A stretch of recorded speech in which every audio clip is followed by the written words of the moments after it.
Magandang buhay! Welcome back to my mini vlog. Pasensya na kayo, hindi nakapagmagandang buhay si Magandang Buhay kasi natutulog siya ngayon. Ngayon nga ay araw ng linggo at plano ko na talaga to nung nakaraan pa na pumunta dito sa lola ko.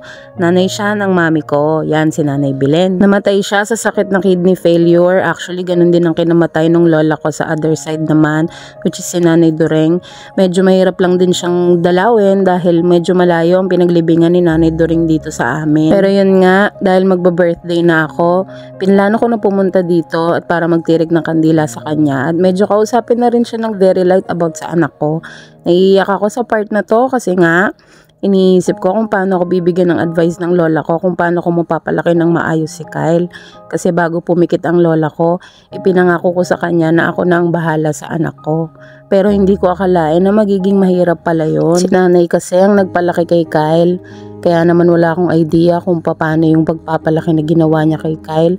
Pero nagpapasalamat pa rin ako ng malaki kay nanay dahil hindi niya pinabayaan si Kyle noong mga panahon na wala pa ako sa sarili ko. Naloka ka. Kasabay na nga rin noon ay nagtirik na rin ako ng kandila para sa iba pa naming mga kamag-anak.